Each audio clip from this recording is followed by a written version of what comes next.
In the misty town of Eldridge, where stars whisper secrets and shadows hunger, young Thomas Hale stumbles into a library unlike any other. The Eldridge Archive is alive, its shelves pulsing with a cosmic appetite that eats not just books, but memories, minds, and entire worlds. When Thomas opens a forbidden tome, he unleashes a nightmare of ink and shadow, binding himself to a curse that could swallow the town whole. With scholar Eliza Marrow by his side, they battle living pages, mind-reading stars, and a darkness born from the void itself. Can they destroy the library's heart before it devours everything, or will they become its next meal? Dive into a chilling tale of Gothic horror and cosmic dread, where every word holds power and every shadow hungers. Asterisk. Chapter 1. The Whispering Shelves. In the small town of Eldridge, hidden among misty hills and old forests, stood a library unlike any other. It was called the Eldridge Archive, a big stone building with tall towers that reached up like fingers, trying to touch the sky. The walls were covered in ivy, and the doors creaked like they were alive. People in town whispered about it, saying it held books from long ago, books that knew things no one should know. But lately, strange things happened there. Books went missing, not stolen by thieves, but gone as if eaten by the shadows. Young Thomas Hale worked there as a helper. He was just 19, with messy brown hair and eyes full of wonder. He loved books more than anything. They were his friends in a lonely world. His mum had died when he was little, and his dad was always away working on ships. So Thomas spent his days dusting shelves and sorting pages. The head librarian, old Mr. Grimshaw, was a grumpy man with a long beard and glasses that made his eyes look huge. He warned Thomas never to go into the basement alone. "That's where the old ones sleep," he'd say, his voice low and shaky. One rainy evening, as thunder rumbled outside, Thomas stayed late to finish his work. The library was empty, save for the sound of rain hitting the windows. He was in the main hall, where shelves stretched high, filled with leather-bound books that smelled of dust and secrets. As he climbed a ladder to put away a heavy volume on stars and planets, he heard a soft whisper. It wasn't the wind or the rain. It came from the shelves, like voices murmuring words he couldn't quite catch. Thomas froze, his heart pounding. "Hello," he called out, but only echoes answered. He shook his head, thinking it was his mind playing tricks. But as he stepped down, the whisper grew louder. It sounded like pages turning on their own, mixed with sighs from far away. Curious, he followed the sound down a narrow aisle, where the light from the lamps grew dim. There, on a lower shelf, was a book he had never seen before. It was black, with no title on the cover, just strange symbols that looked like twisted stars. He reached out and touched it. The cover felt warm, almost alive, like skin under his fingers. As he opened it, a gust of cold air rushed out, carrying the scent of old earth and something metallic, like blood. The pages were filled with writing in a language he didn't know, but the drawings caught his eye, vast spaces with swirling colors, giant shapes that didn't look like anything on earth, and eyes staring back from the dark. Suddenly, the whispers stopped. The library fell silent, too silent. Thomas closed the book and put it back, but as he turned to leave, he saw something move in the corner of his eye. A shadow slithered along the floor, long and thin, like a snake made of smoke. He blinked, and it was gone. Shaking, he hurried to the front desk, where Mr. Grimshaw was locking up. "Did you hear that?" Thomas asked, his voice trembling. Mr. Grimshaw looked up, his face pale. "Hear what, boy?"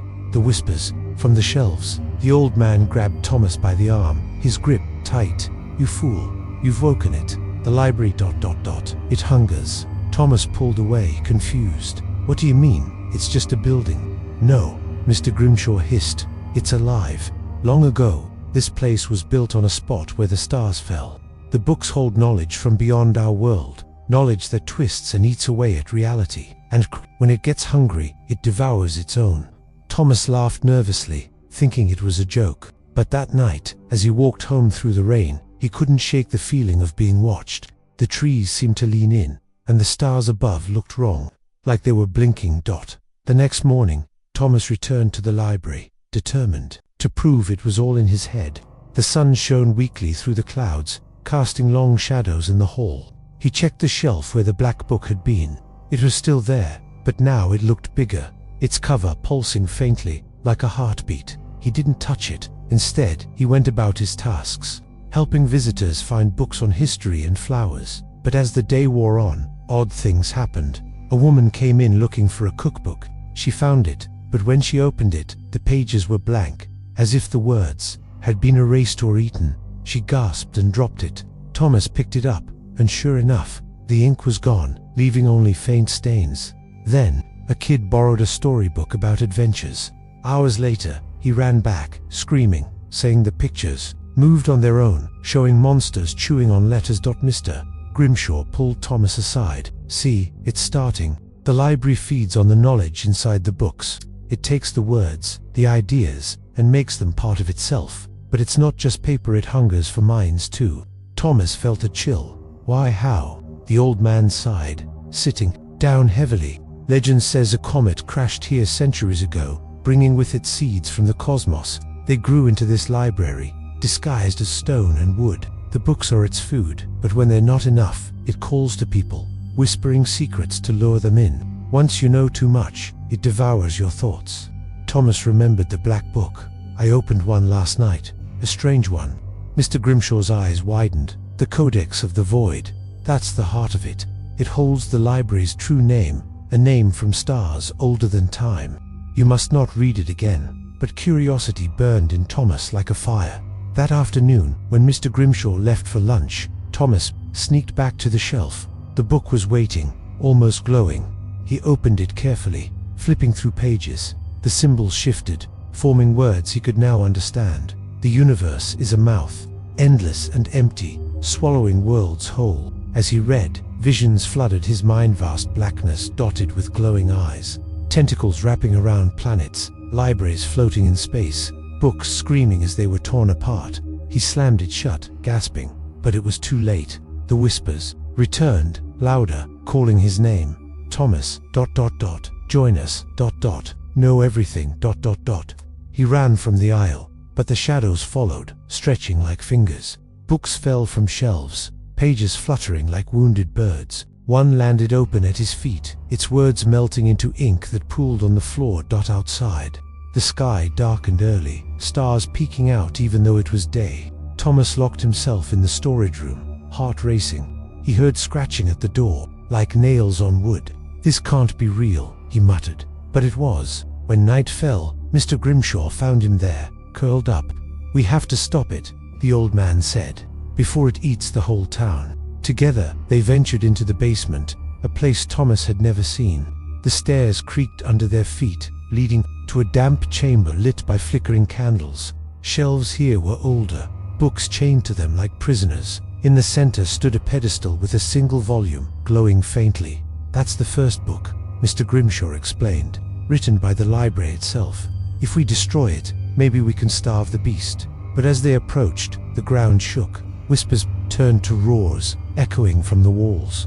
Tentacles of shadow burst from the pages, wrapping around Mr. Grimshaw's legs. He screamed as they pulled him toward the book. Thomas grabbed a candle and thrust it at the shadows. They recoiled, hissing. He snatched the first book and ran up the stairs, Mr. Grimshaw limping behind. In the main hall, chaos reigned. Books flew like bats, pages tearing themselves free.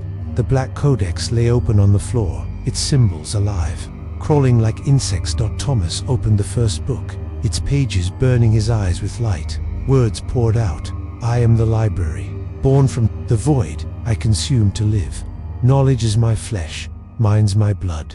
The building groaned, walls cracking. Stars outside swirled madly, as if the sky was falling. With a cry, Thomas tore a page from the first book. Pain shot through him, like ripping his own skin. The library shrieked, shelves collapsing, but it wasn't enough. The shadows regrouped. Hungry. Thomas realized the truth. The library wasn't just stone. It was in him now, the knowledge twisting his thoughts. He had to fight from inside. He read on, compressing the vast secrets into his mind. Universes, folding like paper. Gods that ate time, libraries, endless as space. It hurt, but he pushed back, imagining the knowledge as food he wouldn't give. The whispers faltered. "No, you cannot, ... double quotes, yes, he could." With Mr. Grimshaw's help, he burned the torn pages. Flames spread, but not normal fire, cosmic fire, blue and cold, eating the shadows. The library quieted. Books settled. The sky cleared. But Thomas knew it wasn't over. The hunger lingered, waiting. As he left that night, a single whisper followed. Chapter 1 ends, but the story devours on. Chapter 2, Shadows in the Stacks. The rain hadn't stopped since Thomas Hale's terrifying night in the Eldridge Archive. It pounded the old stone building, making the windows rattle like they were trying to escape.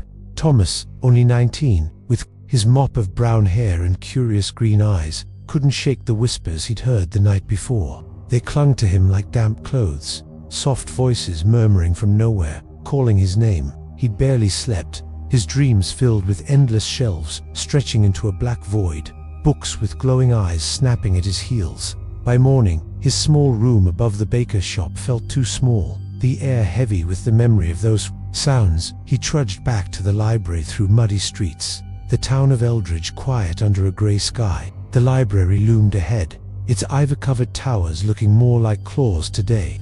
Inside, the air was thick with the smell of old paper and wax. The main hall, with its towering shelves and creaky wooden floors, felt different now, not just a place of books, but a living thing watching him. Thomas tried to focus on his work, dusting shelves and stacking returns, but his eyes kept darting to the shadows. They seemed longer today, stretching across the floor like fingers reaching for something. Mr. Grimshaw, the head librarian, was already there, his long white beard tucked into his vest as he scribbled in a ledger. His glasses magnified his eyes, making them look like moons. He'd been sharp with Thomas since the incident with the black book, the Codex of the Void. "Stay away from the old ones, boy," he'd growled that morning, his voice low and rough. "You've stirred something. It's watching now." Thomas wanted to ask more, but Grimshaw's glare silenced him. The old man limped slightly, his leg bandaged from the shadowy tentacles that had grabbed him in the basement. Thomas still couldn't believe what he'd seen: shadows, moving like living things, hungry and aware. As Thomas swept the floor near the history section, a woman entered the library. She was new, not one of the usual townsfolk who came for cookbooks or adventure tales. She was tall, with dark hair tied back and eyes like a stormy sea, sharp and deep. Her coat was soaked, but she carried herself with purpose, clutching a leather notebook. "I'm Eliza Marrow," she said, her voice steady but soft, like she was used to being heard. "I'm looking for texts on ancient astronomy. Rare ones, maybe not in the main collection." Thomas hesitated. After last night, he didn't trust any book in this place. But her gaze was steady, and something about her made him feel less alone. "We've got some star charts in the back," he said, leading her down a narrow aisle. The shelves here were older, the wood warped and stained, the books heavier with dust. As they walked, he felt it again, that whisper, faint but clear, like pages rustling on their own. Eliza stopped, tilting her head. "Do you hear that?" she asked, her voice barely above a breath. Thomas froze. "You hear it too?" She nodded, her eyes scanning the shelves. "This place, it feels alive, like it's watching us." He swallowed hard, glancing at the shadows. They seemed to shift, curling at the edges like smoke. "It's not just you," he admitted. "Last night, I found a book. It did things, whispered, moved shadows." Eliza's eyes narrowed, but not with disbelief, more like she was piecing together a puzzle. "Tell me," she said, and Thomas, against his better judgment, spilled the story. The Codex, the visions of cosmic horrors, the library's hunger. She listened without interrupting, her fingers tightening on her notebook. When he finished, she spoke carefully. "I'm a scholar. I study old texts, ones tied to the stars and what lies beyond them. I came here because of dreams, visions of a library that eats knowledge. I think it's this one." Thomas stared. "You dreamed about this place?" "Not just dreamed," she said, opening her notebook. Inside were sketches of the library's towers, symbols like the ones on the Codex, and notes in neat handwriting about cosmic feeders and void-born structures. "This library isn't just a building," she said. "It's a trap, built on a place where something fell from the sky long ago. It feeds on knowledge, and maybe more." Before Thomas could respond, a book fell from a nearby shelf with a heavy thud. They both jumped. It was an old volume on shipbuilding, its pages splayed open. As they watched, the ink on the pages began to fade, like water soaking into sand. The words vanished, leaving blank paper. Eliza knelt, touching the book. "It's eating," she whispered. "The library's taking it." Thomas's heart raced. This happened yesterday too. A cookbook, a storybook. The words just disappeared. Eliza stood, her face grim. We need to find out how deep this goes. Show me where you found that black book.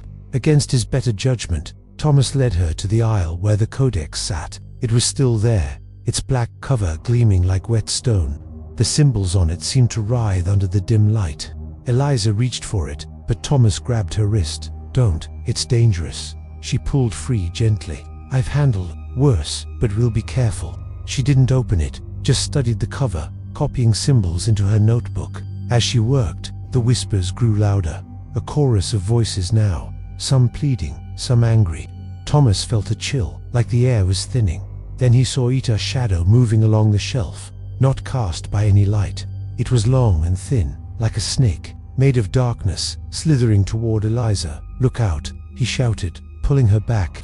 The shadow lunged, missing her by inches, and sank into the floor, leaving a faint burn mark. Eliza's face was pale, but her voice was steady. It's protecting itself. We're getting close to something it doesn't want us to know. They retreated to the main hall, where Mr. Grimshaw was sorting books. He looked up, his eyes narrowing at Eliza. Who's this? He demanded. Eliza Marrow, she said, stepping forward. I'm here to help. This library's alive, isn't it? Grimshaw's face darkened. You've no business meddling, girl. This place is older than you know, and hungrier. Tell us then, Thomas said, his voice firm despite his fear. What's it doing? Why is it eating books? Grimshaw sighed, sitting heavily in his chair.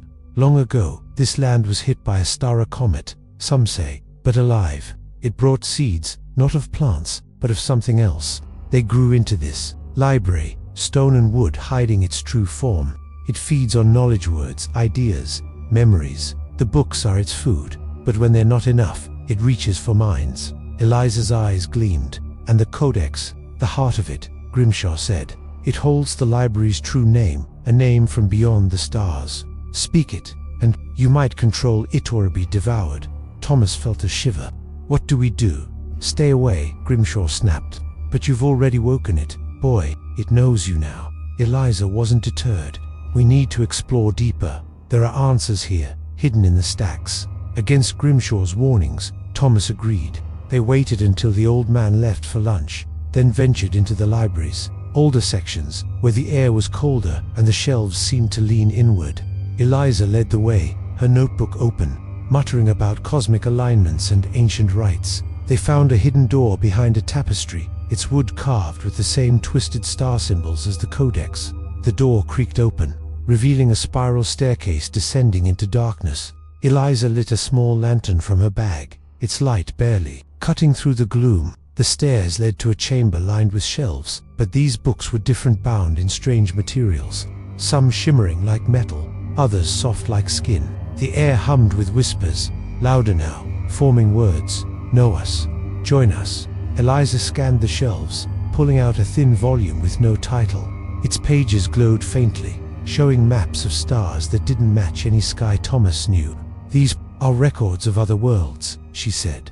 Places where the library's kin exist, other feeders. Before Thomas could ask more, the shadows moved again, faster this time. They poured from the shelves like ink, forming shapes, hands, claws, faces with too many eyes. Thomas swung the lantern, its light scattering them, but they reformed, hissing. Eliza shouted words in a language Thomas didn't know, old and sharp, like breaking glass. The shadows recoiled, retreating into the walls. We can't stay here, Thomas said, his voice shaking. Eliza nodded, clutching the glowing book.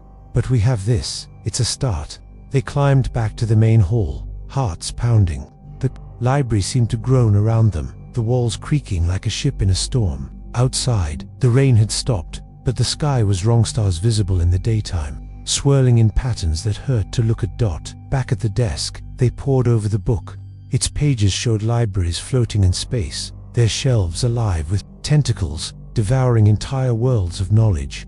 Eliza's notes grew frantic. It's not just this library, she said. It's part of something bigger, a network across the cosmos. It feeds to grow, to spread. Thomas felt sick. Can we stop it? Maybe, she said. But we need more. There's a ritual in my notes, something to bind its hunger. We'll need ink, salt, and moonlight. As night fell, the library grew darker, the shadows thicker. They gathered supplies from Grimshaw's storage, jars of ink, bags of salt. Eliza mixed them, chanting softly, her hands steady despite the growing hum of whispers. Thomas kept watch, his lantern trembling in his grip. Then it happened. A whole shelf across the hall shuddered, books falling, their pages dissolving into dust. The shadows surged, forming a wall of darkness that blocked the exit. Thomas swung his lantern, but it flickered, the light weakening.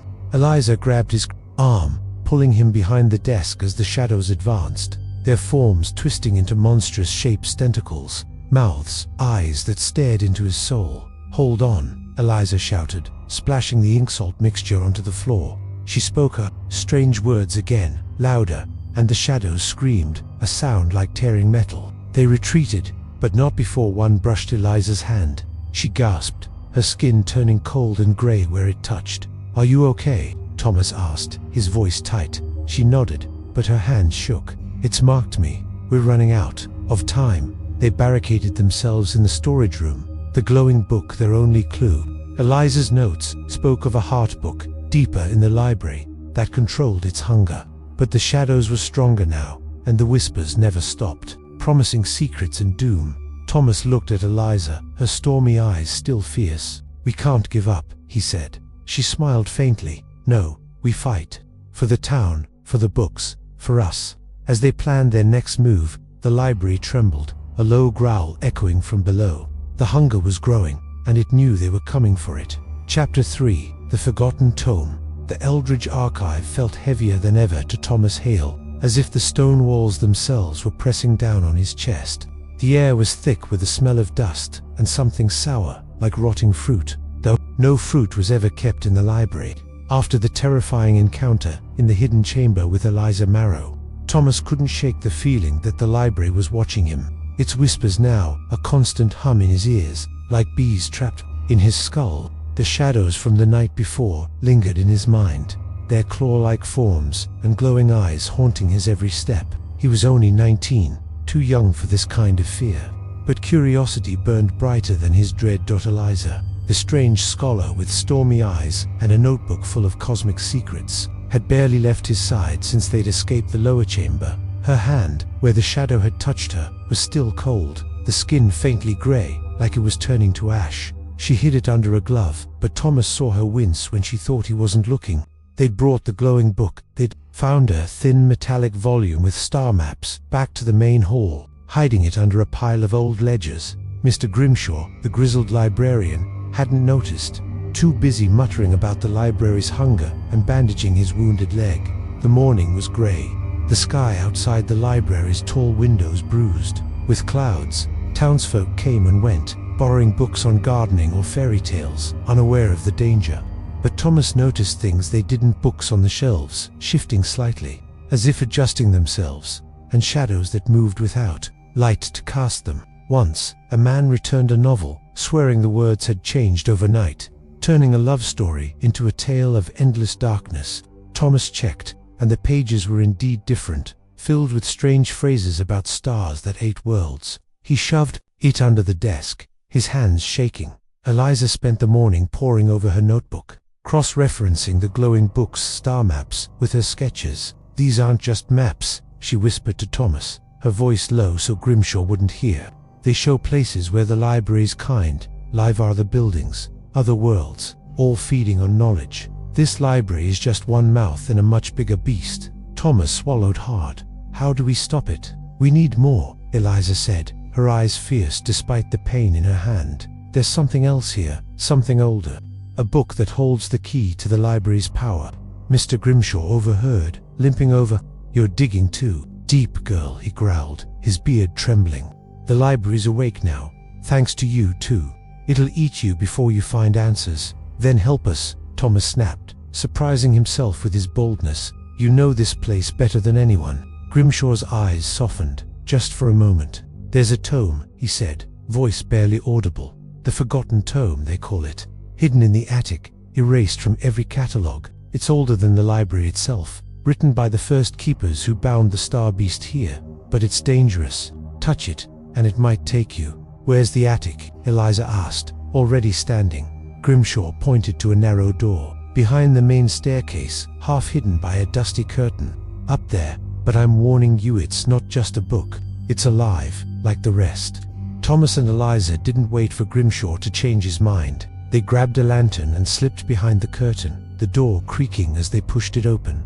A spiral staircase twisted upward, its iron steps rusted and cold. The air grew thinner as they climbed, the whispers louder, forming words. Find us, know us. Thomas's heart pounded, but Eliza's steady steps urged him on. The attic was a vast, low-ceilinged space, crammed with shelves that sagged under the weight of forgotten books. Cobwebs hung like curtains, and the air smelled of mold and something sharp, like ozone after a storm. The lantern's light barely reached the corners, where shadows seemed to pulse, alive and waiting. Eliza scanned the shelves, her gloved hand trembling slightly. Thomas followed, his eyes darting to every creak and rustle. There, Eliza said, pointing to a shelf in the far corner. A single book stood alone, its cover a dull red, like dried blood. It was thick, its edges frayed, and it seemed to hum, a low vibration that made Thomas's teeth ache. The title was burned into the cover, The Forgotten Tome. No author, no date, just those words, glowing faintly. Eliza reached for it, but Thomas grabbed her arm. What if it's like the Codex? What if it does something? She met his eyes, her face set. We need to know, Thomas. If we don't, the library will keep eating books. Minds, maybe the whole town. He nodded, releasing her. She pulled the tome down, and the moment it left the shelf, the attic shook. Dust fell from the ceiling, and the whispers became a scream, a high-pitched wail that made Thomas cover his ears. The shadows surged, forming shape-tall figures with too many arms, faces that shifted like smoke. Eliza clutched the tome, shouting, "Stay back," as if the shadows could hear her. They opened the book together, its pages heavy and warm, like they were breathing. The words were in no language Thomas knew, but they shifted before his eyes, forming English in jagged, uneven letters. The first page read, "We are the keepers, bound to the star beast. This tome holds its truth, its hunger, its endless want." As they read, visions flooded Thomas's mind. He saw planets made of paper, their surfaces covered in words that screamed as they were torn apart.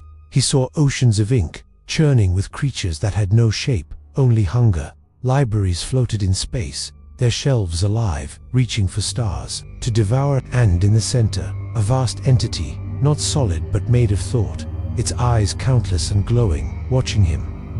Eliza gasped beside him, seeing it too. "It's the library's history," she said, her voice shaking. "It was built to trap this thing, to feed it books so it wouldn't take lives.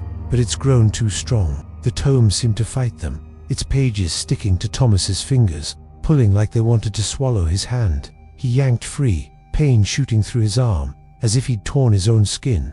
The shadows closed in, their forms more solid, now tentacles, claws, mouths that whispered his name. Eliza slammed the tome shut, and the shadows retreated, but not far. They hovered at the edges of the light, waiting. "We have to take it," Eliza said, clutching the book to her chest. "It's the key." They ran for the stairs, the attic trembling around them. Books fell from shelves, their pages fluttering like dying birds. One landed open, its words melting into ink that pooled on the floor, forming eyes that stared up at Thomas. He stumbled, but Eliza pulled him on, her grip strong despite her wounded hand. Back in the main hall, they hid the tome under the desk, panting. Grimshaw was there, his face pale. "You found it," he said. "Not a question, you fools. It's part of the library now. It'll fight to stay." "What does it say?" Thomas asked, his voice hoarse. Grimshaw hesitated, then spoke. "The Forgotten Tome tells how to bind the library or destroy it, but every keeper who tried died. It takes your mind piece by piece until you're nothing but a shell." Eliza opened her notebook, scribbling notes from the tome's pages. "There's a ritual," she said, "to weaken the library. It needs specific words, spoken under the right stars. But we'll need more ink from the library itself, and something to anchor it." "Anchor it?" Thomas asked. "Something it wants," she said grimly, a mind full of knowledge. Thomas felt a chill. "You mean one of us?" She didn't answer, but her eyes said enough. That night, they stayed late, the library darker than ever. The whispers were a constant drone, and the shadows moved openly now, slithering along walls. Eliza worked on the ritual, mixing ink from the library's old bottles with salt and herbs she'd brought. Thomas kept watch, his lantern flickering. A customer's book, a children's tale, lay abandoned on a table, its pages blank, the pictures gone. The library was hungrier, eating faster, as Eliza chanted softly, testing her ritual. The shadows attacked. They poured from the shelves, a wave of darkness that smelled of ash and metal. Thomas swung his lantern, its light scattering them, but they reformed faster this time, forming a figure, a tall, thin shape with no face, just a mouth that whispered, "Give us your thoughts." Eliza threw her ink mixture at it, and the figure screamed, dissolving into smoke. But more came, endless, their voices a chorus of want. Thomas grabbed the tome, holding it like a shield, and the shadows hesitated, as if afraid of it. They retreated, but the air grew colder, the walls groaning like a beast in pain. Eliza's hand was worse now, the grey spreading up her wrist. "It's fighting back," she said, her voice tight. "The tome showed me something else. The library's planning to eat the whole town, then move on. It wants everything." Thomas looked at the tome, its cover pulsing faintly. "Then we use it, we fight." They hid in the storage room, the tome between them. Eliza's notes grew frantic, her handwriting shaky. The ritual needed moonlight, but the sky outside was clouded, the stars hidden. They'd have to wait, but the library wouldn't. Already, townsfolk were acting strange, forgetting names, losing memories. The baker, Thomas's landlord, had stared blankly at him that morning, unable to recall his own recipes as they planned. The whispers grew louder, forming a new message. "You cannot stop the hunger. You are part of it now." Thomas felt it, the library in his mind, tugging at his thoughts, trying to pull them apart. He pushed back, focusing on simple things. His mom's lullaby, the smell of bread from the bakery. It helped, but not enough. Asterisk. Chapter 4. Echoes from the Void. The Eldritch Archive was no longer just a building to Thomas Hale. It was a beast, alive and ravenous, its stone walls pulsing like a heart. The air inside was thick, heavy with the scent of old paper, and something sharper, like lightning trapped in a bottle. After finding the forgotten tome, Thomas and Eliza Marrow had barely escaped the attic, their minds buzzing with visions of cosmic horrors, planets of paper, oceans of ink, libraries that devoured, stars. The tome, now hidden under the main desk, seemed to hum, its red cover warm to the touch, as if it were alive. Thomas, only 19, felt the weight of it all pressing on him, his brown hair damp with sweat, his green eyes wide with fear and wonder. Eliza, the scholar with stormy eyes, was worse off. The grey mark on her hand, where the shadow had touched her, had spread to her wrist, creeping like frost. She kept it hidden under her glove, but Thomas saw the pain in her face when she moved it. Her notebook, filled with sketches of cosmic symbols and notes on the library's hunger, was her lifeline. But even that seemed to fray at the edges, as if the library was eating her work too. The morning was quiet, too quiet. The rain had stopped, but the sky outside was a sickly yellow, the clouds swirling in unnatural patterns. Townsfolk came to the library, oblivious to its danger, borrowing books on farming or fairy tales. But Thomas noticed the check returned with blank pages, words vanishing like breath in the cold. A woman complained her knitting guide now showed only pictures of black voids, and a child swore his adventure book whispered to him at night, telling him to come back alone. Mr. Grimshaw, the old librarian with his long white beard and moon-like eyes, was no help. He limped around, muttering about the library's curse, his bandaged leg a reminder of the shadows that had attacked him. "You've stirred it up, good boy," he told Thomas, his voice low and rough. "The library's awake, and it's hungry for more than books now." Thomas wanted to argue, but the whispers were louder today, a constant drone that followed him through the halls. They weren't just sounds anymore, they formed words, names, sometimes his own. And then, as he dusted a shelf in the poetry section, he heard it, his mother's voice, soft and sweet, singing the lullaby she used to hum when he was a child. "Thomas, my star, come find me." He froze, his heart twisting. His mother had died when he was 6, taken by a fever. It couldn't be her. But the voice was so clear, so real, echoing from the shelves. He followed it, unable to stop himself, down a narrow aisle where the light dimmed and the air grew cold. The whispers grew, a chorus now, calling him deeper into the library. Eliza found him before he went too far. "Thomas, stop," she hissed, grabbing his arm. Her gloved hand was cold, even through the fabric. "It's a trick. The library's trying to lure you." He blinked, the lullaby fading, replaced by a low hum that made his teeth ache. "It was my mum," he said, his voice shaking. "She's gone, but I heard her." Eliza's eyes softened, but her grip tightened. "It's not her. It's the library, using your memories. It wants you to go deeper, to a place it can take you." She led him back to the main hall, where the forgotten tome lay hidden. They sat behind the desk, the lantern flickering between them. Eliza opened her notebook, pointing to a sketch of a vast black space dotted with glowing eyes. "This is the void," she said. "The library is connected to it, a place between worlds, where its kind live. It uses echoes, voices from our minds, to pull us in. If you follow them, you're gone." Thomas's stomach churned. "What happens if you go in?" Eliza hesitated, her gray-marked hand trembling. "You become part of it. Your thoughts, your memories, everything you know eats them, and you're left empty, a shell walking its halls forever." He thought of the townsfolk, how they were forgetting things, names, recipes, even their own children. The baker, his landlord, had stared at him that morning, unable to recall who Thomas was. The library was spreading, its hunger reaching beyond the walls. "We need to find the void," Eliza said, her voice firm despite the pain in her eyes. "If we can see where the echoes come from, we might learn how to stop them." Grimshaw overheard, limping over. "You're mad, girl," he snapped. "The void's not a place you visit and come back from. It's the library's heart, where it keeps what it steals." "Then show us," Thomas said, his voice stronger than he felt. "You've been here forever. You know where it is." Grimshaw's eyes darted to the shadows, which seemed to listen. "There's a room," he whispered, "behind the history section, sealed with iron. I've never gone in.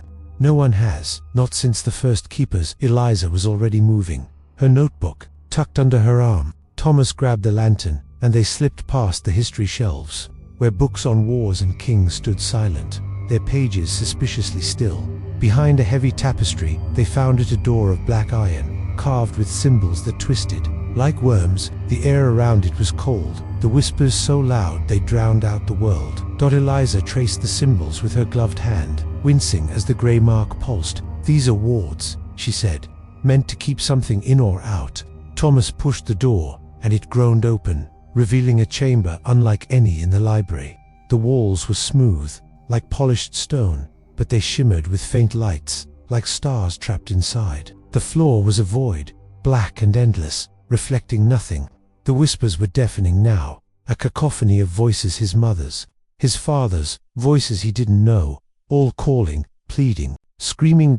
In the center was a single pedestal, empty but glowing with a faint blue light. Eliza stepped forward, her boots silent on the void floor. "This is it," she said, "the source of the echoes." Thomas followed, his lantern useless. In the strange light, as he stepped into the room, the voices grew clearer, forming images in his mind, his mother reading to him, his father laughing on a rare day home from the sea. But the images twisted, faces melting into eyes, hands into tentacles. He stumbled, clutching his head. Eliza grabbed him, her voice cutting through the noise. "Focus, Thomas. They're not real." He tried, but the void pulled at him, its blackness seeping into his thoughts. He saw libraries stretching across galaxies, their shelves alive, devouring worlds. He saw himself, trapped in one, his mind unraveling into words that fed the beast. Eliza's chanting broke through, old words that stung the air, and the visions faded, leaving him gasping. "We can't stay," she said, pulling him toward the door. But the void fought back, the floor rippling like water, trying to hold them. Shadows poured from the walls, forming shapes, people, animals, things with no name. One reached for Eliza, its fingers brushing her grey-marked hand. She screamed, falling to her knees, the mark spreading to her elbow. Thomas swung the lantern, its light weak but enough to scatter the shadows. He dragged Eliza out, slamming the iron door shut. The whispers quieted, but they didn't stop, echoing in his mind. "You cannot escape the void." Back in the main hall, Eliza leaned against the desk, her face pale, her hand now grey to the shoulder. "We need to seal it," she said, her voice weak. "Salt, iron, blood, something to block the echoes." Grimshaw, who'd followed them, nodded grimly. "There's a ritual in the old records. I'll help, but it'll cost us." They gathered supply salt from the storage room, iron filings from Grimshaw's desk, blood from their own pricked fingers. Eliza mixed them, her hands shaken, and painted symbols around the iron door, chanting words that made the air hum. The whispers fought back, growing louder, angrier, but the symbols glowed, holding them at bay. The door sealed, but the echoes lingered, softer now, in their minds. Thomas heard his mother's voice again, fainter, promising secrets if he returned. Eliza's eyes were haunted, her arm heavy with the grey mark. "The void's still there," she said. "We've only slowed it. The library's planning something bigger." Outside, the sky was darker, stars visible in the day, watching. The town was changing people, forgetting more, books in homes turning blank. The library's hunger was spreading, and Thomas knew they were running out of time. Chapter 5. The hungry pages. The Eldridge Archive was turning on itself, and Thomas Hale could feel it in his bones. The old stone building groaned like a sick animal, its walls cracking faintly in the quiet hours. After sealing the void room, the whispers had dulled to a murmur, but the hunger hadn't stopped. It had changed. Books on the shelves rustled on their own, pages fluttering like wings, as if trying to escape. Thomas, with his messy brown hair and eyes full of worry, spent the night tossing in his small room above the bakery, dreaming of words crawling off pages and into his mouth, choking him with secrets. By morning, the sky over Eldritch was a deep purple, stars winking even as the sun tried to rise. The town felt off. People walked slower, their faces blank, like they'd forgotten why they were out. The baker, usually cheerful, handed Thomas a loaf without a word, his eyes distant. Thomas hurried to the library, the forgotten tome tucked under his arm, wrapped in a cloth to muffle its hum. Eliza Marrow was already there, her stormy eyes red from lack of sleep, her grey-marked arm hidden under a long sleeve. The mark had stopped spreading for now, but it throbbed, she said, like a second heartbeat. Mr. Grimshaw met them at the door, his white beard unkempt, his glasses crooked. "It's worse," he rasped, his voice like dry leaves. "The pages are alive. They're eating each other." Thomas stepped inside, and the sight hit him like a punch.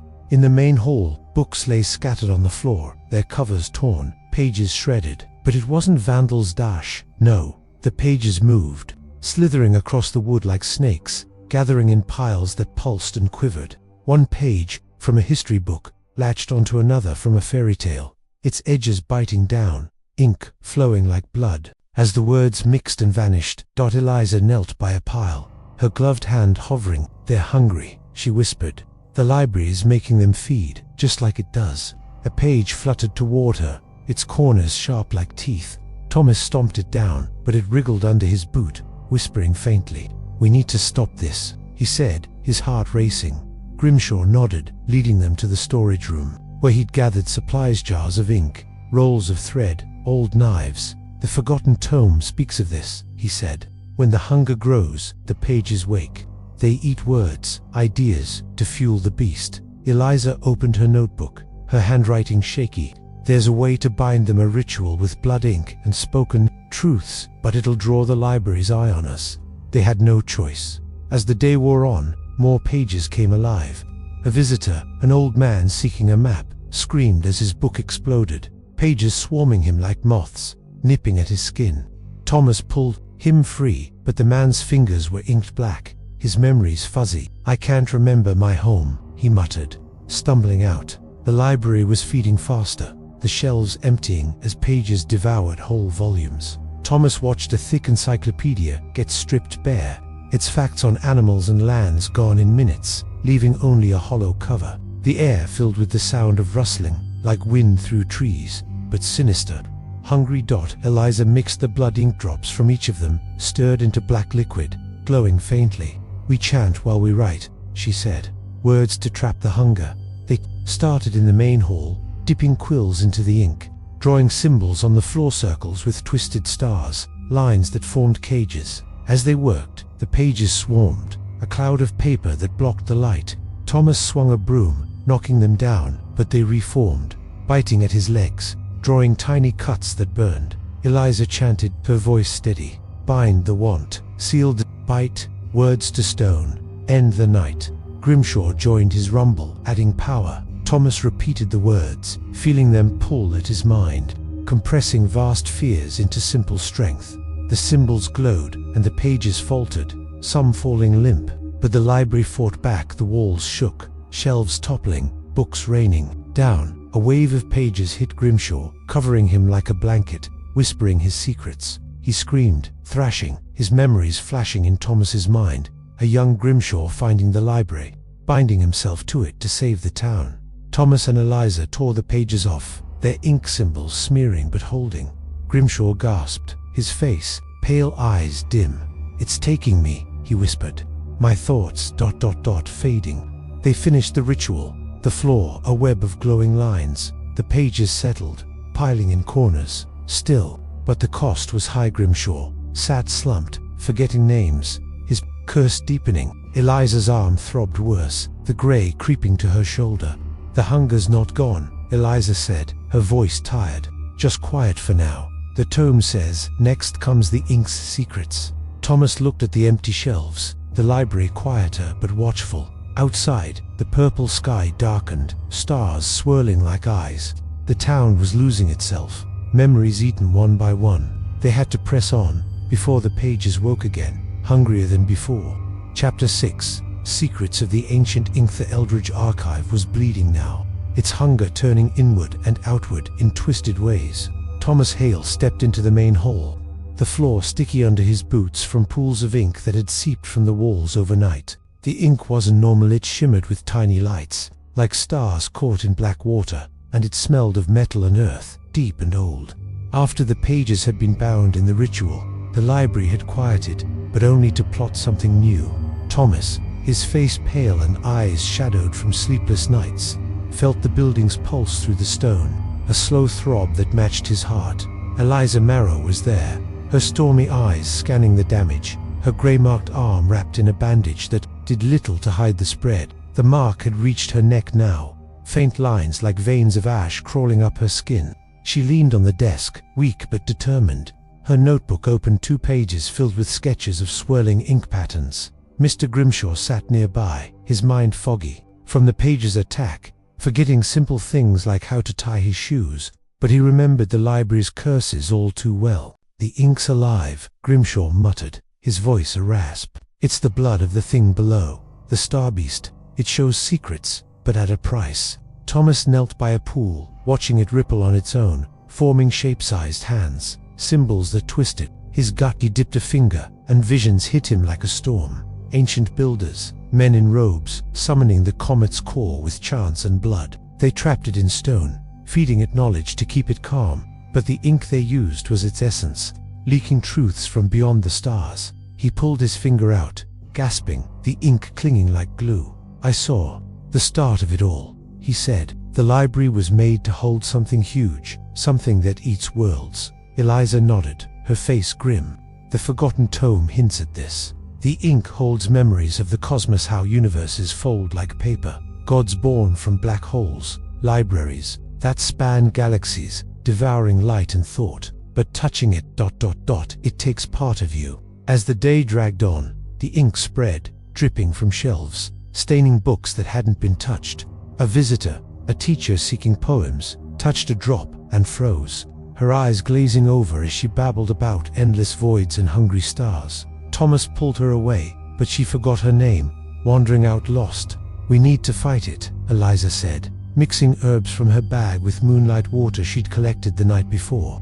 A counter ink, to paint wards and reveal the library's weak spot. They brewed it in a back room, the mixture bubbling with a soft glow, smelling of fresh rain and fire. Grimshaw added drops of his own blood, whispering old words that made the air hum. The counter ink was ready, clear and cool, opposite to the dark stuff. But as they painted symbols on the walls, circles to trap, lines to cut, the ancient ink reacted. Pools rose, forming creatures, blobs with tentacles, eyes blinking in the slime mouths that whispered forbidden knowledge. One lunged at Thomas, wrapping around his leg, burning cold. Visions flooded again, cosmic feasts where entities ate time itself, leaving holes in reality. He stabbed it with a knife dipped in counter ink, and it shrieked, dissolving into smoke. More came, swarming from cracks, the library roaring like thunder. Eliza chanted, her voice strong, painting wards that glowed and held the monsters back. Grimshaw fought too, but weakly, his memories slipping further in the chaos. They found the heart of it, a big pool in the basement, where the first book had been. It bubbled, showing images, the library's true form, a vast shadow in space, tentacles grasping planets. Eliza dipped her brush in counter ink and drew a seal over the pool. The ink screamed, the visions clearing to reveal a hidden door, leading deeper. That's the way, she said, to the core. But the fight weakened them. Grimshaw collapsed, his mind nearly gone, mumbling about lost years. Eliza's mark spread to her face, her eyes dimming. Thomas felt the ink's pull, secrets tempting him to give in. They sealed the pool, the monsters fading, but the library trembled, angry. Outside, the sky was black with swirling stars, the town silent as people hid, their minds foggy. The secrets are out, Thomas said, gripping the counter ink jar. But the hunger wants more. Eliza smiled faintly, her strength fading. We go deeper. Next, to break the curse, the ancient ink quieted, but its whispers lingered, promising power if they listened. Chapter 7. The librarians cursed. The Eldridge Archive was a beast in waiting, its stone walls slick with ink that glistened like black stars. Thomas Hale felt its pulse stronger now, a slow, heavy thud that echoed in his chest. The air was thick, carrying the sharp tang of metal and decay, as if the library itself was rotting from within. After sealing the ink pool in the basement, the whispers had softened, but they never stopped, weaving through Thomas's thoughts like threads of a spider's web. His brown hair clung to his sweaty forehead, and his green eyes darted to every shadow, expecting them to move. Eliza Marrow was fading. The grey mark from the shadow's touch had crept across her face, a faint web of ash-like lines under her stormy eyes. She moved slower, her bandaged arm trembling as she clutched her notebook, its pages now smudged with counter ink. The ritual had bought them time, but the library was fighting back, its hunger sharpening like a blade dot. Mr. Grimshaw, the old librarian, was worse. His white beard was tangled, his glasses fogged with breath. The page's attack had stolen more of his mind. He forgot simple words, like key or shelf, and sometimes stared at Thomas like a stranger. But in moments of clarity, his eyes burned with guilt. That morning, as they huddled in the storage room, surrounded by jars of counter ink and scattered herbs, he spoke in a voice cracked with pain. I'm cursed, Grimshaw said, his hands shaking. Been so since I was your age, Thomas.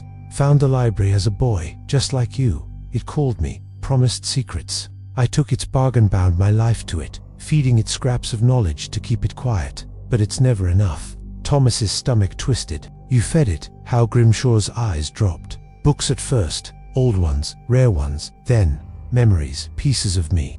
That's why I'm fading. The library takes what you give, then demands more. Eliza, leaning against the wall, looked up, her voice weak but sharp.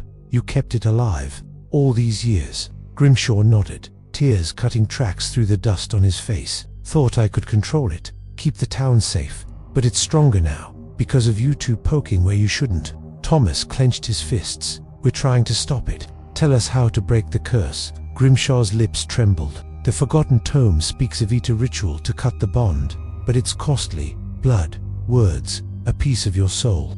And if you fail, it takes everything. Eliza opened her notebook, flipping to a page she'd marked with a star. I found it too. A chant, written in the old tongue, to sever the librarian's tie. But we need the heartbook, deep in the library's core. The heartbook. Thomas remembered the glowing pedestal in the basement, where the first book had been. The ink pool had shown a door, leading deeper. That was their next step, but the idea chilled him. The library knew they were coming.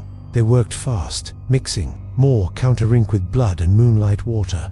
Eliza's hands shook as she drew symbol spirals within squares, meant to bind the curse. Grimshaw whispered the chant, his voice breaking. Free the bound, break the chain, blood to blood, pain to pain. Thomas repeated it, the words heavy, like stones in his mouth. As they prepared, the library stirred. Shelves rattled, books falling, their covers snapping open and shut like jaws. Ink dripped from the ceiling, forming eyes that watched. A shadow lunged, faster than before, aiming for Grimshaw. Thomas swung a jar of counter ink, splashing it. The shadow screamed, dissolving, but more came. Their forms, sharper human shapes with too many limbs, faces that flickered like flames. Grimshaw stood, chanting louder, his voice finding strength. The shadows circled, whispering his secrets. "You failed us, Keeper. You fed us, but not enough." They wrapped around his legs, pulling him toward the wall. It rippled, opening like a mouth, ready to swallow him. Eliza threw hooting, her chant, joining Grimshaw's. The wall shuddered, spitting him out, but he fell, gasping, his skin paper-thin, eyes cloudy. "It's done," he wheezed. "The curse, it's off me." But Thomas felt it, a cold weight, settling on his shoulders. The library's gaze now fixed on him. "What's happening?" he asked, voice trembling. Grimshaw looked up, sorrow in his eyes. "The curse moves. It needs a keeper. You've taken my place, boy." Eliza grabbed Thomas's arm, her grey-marked hand cold. "We can break it. The ritual's not done. We go to the heart book." They dragged Grimshaw to the storage room, barricading the door. The library roared, walls cracking, ink flooding. The floor outside, the sky was a chaos of swirling stars, the town silent as people hid, their minds unraveling. Thomas felt the curse in him, a pull to give in, to feed the library his thoughts. He fought it, clinging to memories of his mother's songs, his father's laughter. Eliza's eyes met his, fierce despite her pain. "We're close," she said. "The heart book's next. We end this." The whispers laughed, promising secrets, if he surrendered. But Thomas gripped the counter ink, ready to fight, the curse a heavy chain he vowed to break. Chapter 8. Stars that read minds. The Eldridge Archive was no longer just a library, it was a beast, its hunger pulsing through every stone and shelf. Thomas Hale felt it in his chest, a heavy beat that matched the library's own, now tied to him by the curse that had passed from Mr. Grimshaw. The air was thick with the smell of ink, and something colder, like frost on metal, and the whispers never stopped, weaving through his thoughts like needles. His brown hair was matted with sweat, his green eyes wide with fear. But he clung to the counter ink jar, its faint glow his only anchor. Eliza Marrow was barely holding on. The grey mark from the shadow's touch had spread across her face, a spiderweb of ash under her stormy eyes, and her movements were slow, pained. Her notebook, smudged with counter ink, was open on the desk, its pages filled with sketches of stars and notes on cosmic rituals. Mr. Grimshaw sat slumped in a corner, his mind fraying further, mumbling about lost years, his white beard stained with ink. The curse was gone from him, but it had left him hollow. Outside, the sky was wrong. The stars, visible even in daylight, swirled in patterns that hurt to look at, like eyes watching the town. Eldritch was unraveling. People spoke in strange tongues, reciting facts they'd never learned, or stood frozen, staring at the sky. The baker, Thomas's landlord, had wandered off that morning, chanting about a void that sang. The library's hunger was spreading, and Thomas felt its weight, the curse pulling at his thoughts, urging him to feed it. "It's the stars," Eliza said, her voice weak but sharp, pointing to a notebook. "The forgotten tome mentions them stars that think, that read minds. They're tied to the library, feeding it our thoughts through the sky." Thomas looked out the window, the stars blinking in a rhythm that matched the whispers. "How do we stop them?" Eliza flipped to a sketch of a constellation, its points connected by lines forming a cage. "We disrupt them, a ritual to block their gaze, mirrors, symbols, light to blind them. But we need to do it high, where the stars are closest." Grimshaw stirred, his voice a rasp. "The tower, highest point in the library. But it's old, unstable. The stars, they'll fight back." They had no choice. The library was growing hungrier, ink dripping from walls, books trembling on shelves. Thomas grabbed the counter ink and a bag of supplies, mirrors from the storage room, chalk for symbols, a lantern for light. Eliza tucked the forgotten tome under her arm, its red cover pulsing faintly. Grimshaw stayed behind, too weak to climb, but he whispered a chant to strengthen them. "Hide from eyes, break the sight, stars too dark, bring the light." The tower stairs were narrow, spiraling up through dust and cobwebs. The air grew thin, the whispers louder, forming words. "We see you, give us your mind." Thomas's head throbbed, memories flashing his mother's smile, his father's sea stories, but they twisted, the faces melting into starry voids. Eliza grabbed his hand, her grey-marked skin cold. "Stay with me," she said, her voice cutting through the haze. At the top was a small room, open to the sky through a broken roof. The stars blazed, their light sharp, like knives in Thomas's mind. He felt them digging, pulling at his fears, being alone, failing the town. Eliza was worse, her eyes glazing as the stars whispered her secrets. A lost sister, a promise to stop the darkness. They worked fast, drawing chalk symbols on the floor, spirals to trap, stars to confuse. Thomas set mirrors around the room, angling them to reflect the starlight back. Eliza chanted, her voice shaking but strong. Blind the gaze, break the bond, stars to sleep, night be gone. The mirrors glowed, the light bending, and the stars flickered, as if angry. But the library fought back. The tower shook, stones cracking, and shadows poured from the walls, forming shapes, creatures with starry eyes, limbs like comets trailing light. One lunged at Eliza, its touch burning her marked arm. She screamed, dropping the tome, but Thomas caught it, swinging the lantern. The light scattered the creature, but more came, their voices a chorus. You cannot hide. Thomas felt the curse tighten, the library urging him to give in, to let the stars take his mind. He pushed back, focusing on the chant, his voice joining Eliza's. The mirrors blazed, reflecting a storm of light that burned the shadows away. The stars dimmed, their patterns breaking, and the whispers quieted, just for a moment. But the cost was high. Eliza collapsed, her marked arm now fully grey, her breath shallow. Thomas felt the curse heavier, his thoughts foggy, like the library was sipping them. Grimshaw's voice echoed in his mind. It takes everything. They carried Eliza down, the tome and mirrors in hand. The town was worse. People stood in streets, staring at the sky, reciting cosmic truths in voices not their own. The baker was gone, his shop empty, only ink stains left. We blinded them, Eliza whispered, her eyes fluttering. But the stars will realign. We need the heart book. Thomas, it's our last chance. The library groaned, its hunger undid. The curse weighed on Thomas, but he gripped the Katarinki, ready for the final fight. The stars still watching, waiting for a slip. Chapter 9. The devouring darkness. The Eldridge Archive was a monster now, its hunger no longer hidden. The stone walls pulsed like a living thing, slick with ink that dripped and formed eyes that blinked in the dark.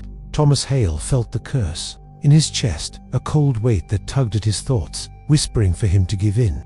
The library's air was heavy, smelling of wet earth and something sour, like fear itself. His brown hair stuck to his forehead, his green eyes wide with dread.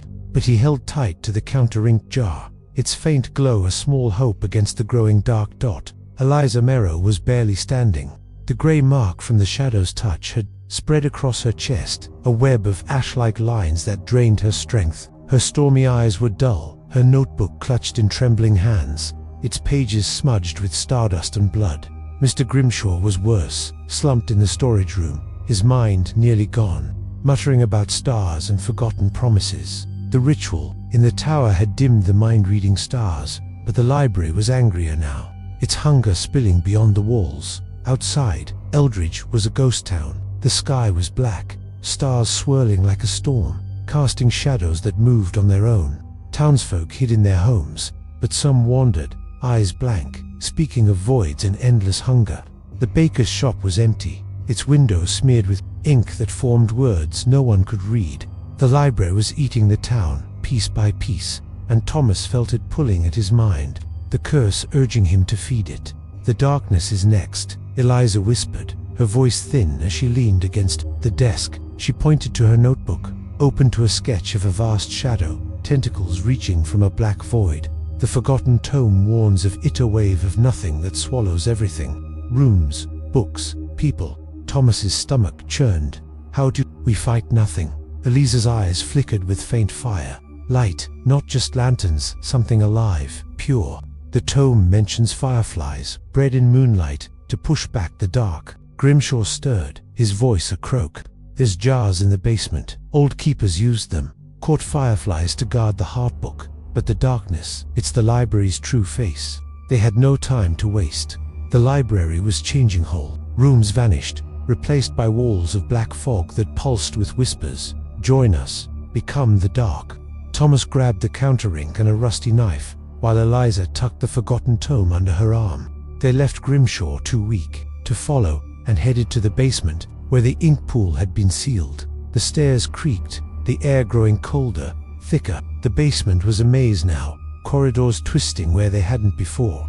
The ink pool was gone, but the hidden door they'd seen was open, leading to a vast chamber. It was like stepping into a night sky, walls black, speckled with glowing dots, the floor a void that swallowed sound. In the center, books floated, their pages torn, words dripping into the dark like blood. Thomas stepped forward, and the darkness moved. It poured from the walls, a wave of nothing that ate the light from his lantern. Whispers became screams. "Give us your light." He saw shapes in the dark books, alive, their covers snapping, pages begging to be saved. One, a children's tale, whispered his name, its voice like his mother's, pleading for release. He reached for it, but the darkness grabbed him, cold and heavy, pulling him toward a void where stars blinked out. Visions hit libraries across galaxies, swallowing suns, their shelves alive with teeth. He saw himself, trapped, his mind unraveling into words. That fed the beast. Eliza's voice cut through, sharp and desperate. "Thomas, fight it." She threw counter ink, its glow scattering the dark. She held a jar from the basement, filled with fireflies that blazed like tiny suns. She smashed it, and the fireflies swarmed, their light burning the darkness. The void retreated, hissing, but it took the floating books, swallowing them whole. Thomas stumbled free, gasping, the curse heavier now, whispering promises of power if he gave in. Eliza was on her knees, her grey mark spreading to her legs, her breath shallow. "The fireflies work," she said, "but we need more." The heart books deeper. They found more jars, hidden in alcoves, their fireflies faint but alive. They released them, the chamber glowing, the darkness shrinking, but it fought back, forming claws that slashed at Thomas, cutting his arm, cold as ice. Eliza chanted from the tome, her voice cracking, "Light to dark, life to void, hold the hunger, break its hold."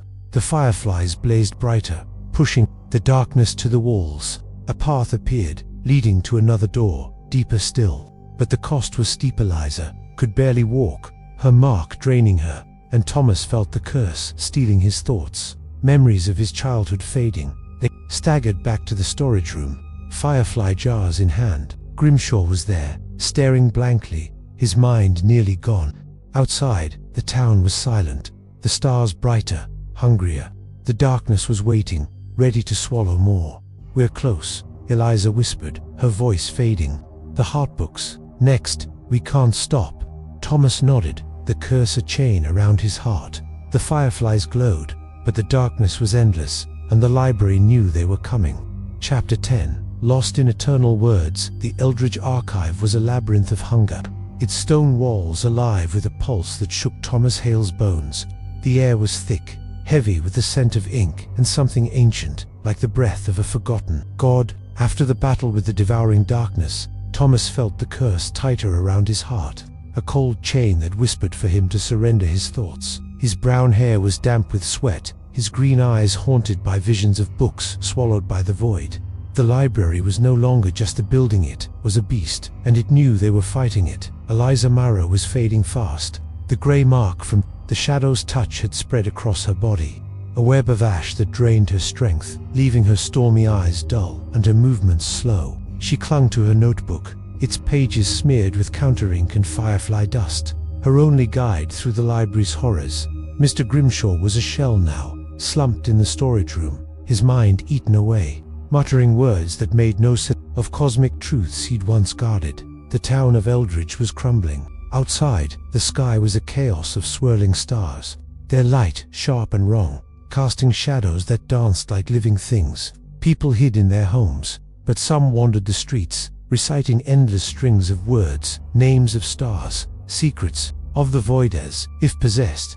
The baker's shop was a ruin, its walls smeared with ink that formed letters no one could read. The library's hunger was spilling out, eating memories, thoughts, the very essence of the town. "The words are alive now," Eliza whispered, her voice barely audible as they stood in the main hall. She pointed to a notebook, opened to a page. From the forgotten tome, it says the library's final defense is its words. They break free, form mazes, trap anyone who knows too much.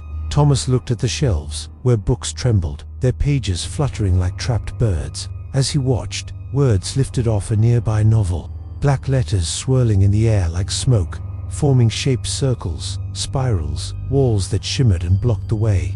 A visitor, a young girl seeking a storybook, screamed as words wrapped around her, pulling her toward a shelf. Thomas yanked her free, but the words followed, whispering her name, promising secrets if she stayed. "We need to find the heart book," Eliza said, her hand shaking as she gripped the counter-ink jar. "It's past the maze, in the library's core." Grimshaw's voice croaked from the corner. The words, "They'll trap you. Twist your mind. Only truth can guide you through." They gathered what they could, counter-ink, firefly jars, a ball of yarn from Eliza's bag to mark their path. The main hall was a battlefield now, words pouring from books, forming walls that shifted and closed in. Thomas stepped forward, and the words attacked, swirling around him like a storm. They formed images: his mother, reading to him, her face melting into a void. His father's ship sinking in a sea of ink. The curse pulled, urging him to give in, to let the words take him. "Focus," Eliza shouted, her voice cutting through. She tossed the yarn, its thread glowing faintly with firefly light, anchoring them to the real world. Thomas clung to it, chanting the words from their rituals. Light to dark, truth to lies, break the maze, clear the skies.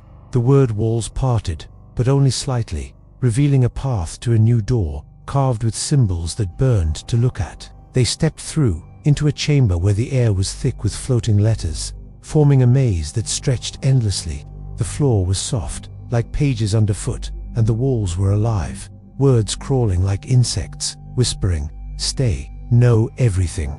Thomas felt the maze pull, his memories twisting his childhood home, now a library, his mother's voice reading cosmic secrets.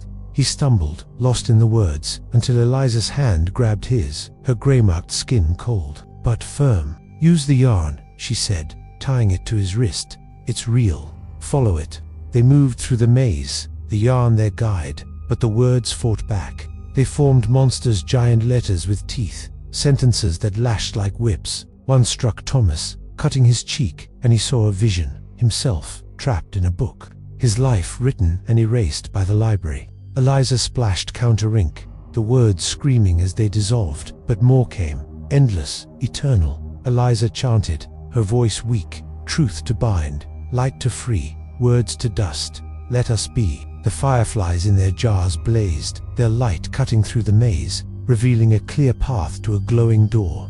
But the cost was heavy as it collapsed, her mark covering her body, her breath a rattle.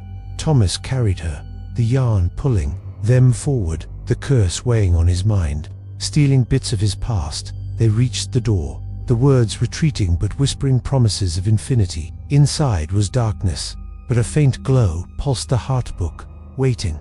Eliza stirred, her eyes flickering. "We're here," she whispered. "Finish it, Thomas." The library roared, the maze closing in, words swirling like a storm. Thomas held the yarn, the fireflies, and his fading hope, ready to face the heart of the beast. Chapter 11. The Cosmic Feast. The Eldridge Archive was no longer a library, but a living nightmare, its walls throbbing like a heart ready to burst. Thomas Hale felt the curse choking him, a cold chain round his soul, whispering for him to surrender. Everything, his thoughts, his memories, his very self. The air was thick with the stench of ink and rot, the stone floors slick with black pools that shimmered with star-like specks. His brown hair was tangled with sweat, his green eyes burning with fear and defiance as he carried Eliza Marrow through the glowing door they'd fought to reach. The word maze was behind them, but its whispers lingered, promising endless knowledge. If he gave in, Eliza was nearly gone. The grey mark from the shadow's touch had consumed her, covering her body in ashen lines that pulsed like veins. Her stormy eyes flickered, barely open, her notebook slipping from her limp hands. She'd fought so hard, but the library was draining her, stealing her strength with every step. Thomas held her close, her weight light but heavy with meaning, the yarn still tied to his wrist, glowing faintly with firefly light.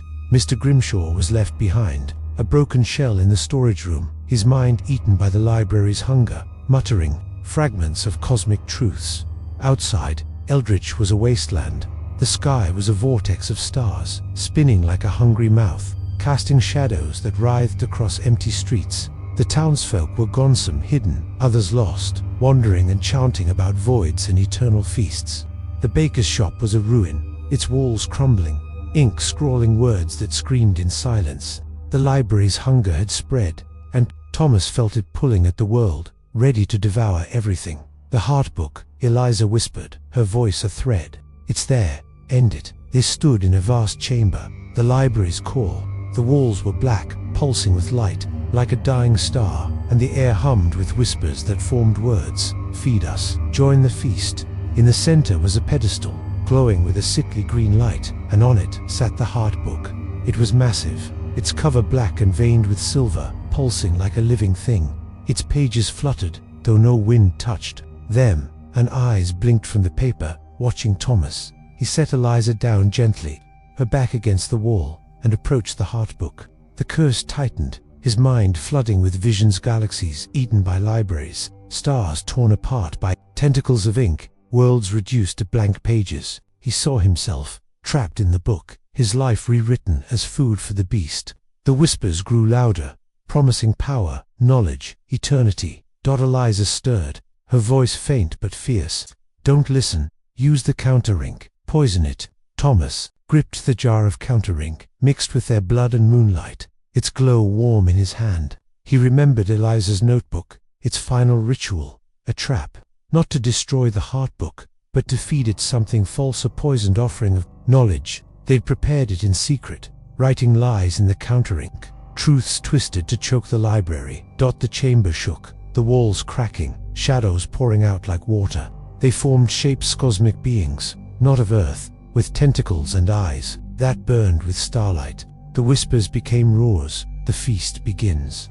All will join." Thomas saw them descend, not just in the library but outside, shadows falling from the sky, ready to consume Eldridge. He shouted to Eliza, "Now." She chanted, her voice breaking, the ritual words from the forgotten tome. False to true, lies to bind, feed the hunger, break its mind. Thomas poured the counter ink onto the heart book, the lies soaking into its pages, fake stars, broken histories, knowledge that unraveled reality. The book screamed, a sound like tearing metal, its eyes rolling back, its pages curling. The shadows attacked, tentacles lashing, but the fireflies from their jars swarmed, their light burning the cosmic beings. Thomas slashed with the rusty knife, dipped in counter ink, cutting through shadow flesh that bled starlight.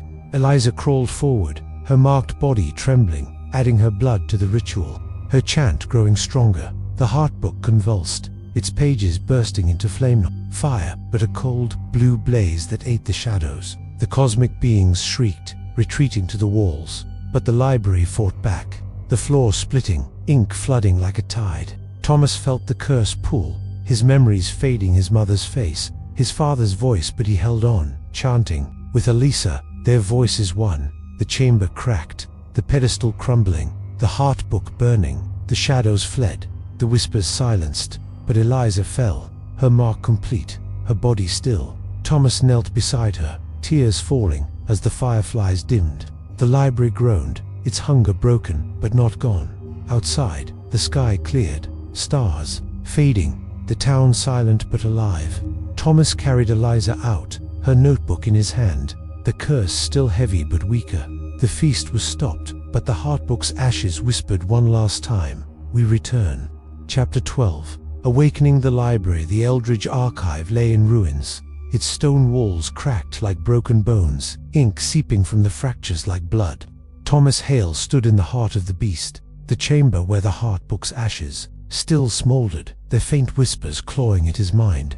The curse weighed heavy on him, a cold chain around his soul, tugging at his thoughts, urging him to become one with the library's hunger. His brown hair was matted with dust and sweat, his green eyes burning with grief and resolve. Eliza Marrow was gone, her body still in his arms, the grey mark that consumed her now a faint shimmer, like stardust. Her notebook, smudged with and firefly light, lay beside her, its pages open to the final ritual.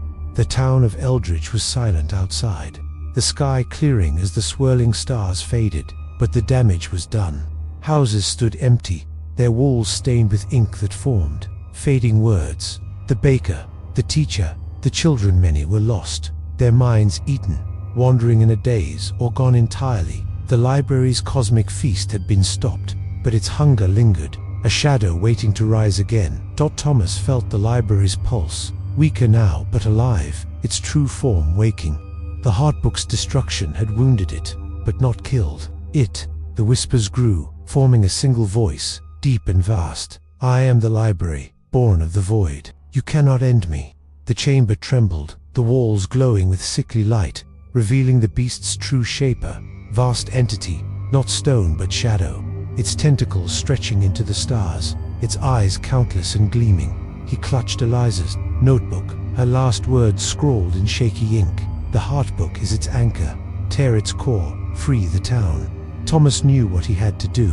The counter-ink jar was empty, the fireflies dim, but he had the forgotten tome, its red cover pulsing faintly, and his own will, battered but unbroken. The chamber shifted, the floor rippling like water, the walls closing in, shadows reformed, not the cosmic beings from before, but fragments of the library itself, shelves that moved, books that snapped like jaws, pages that screamed his name.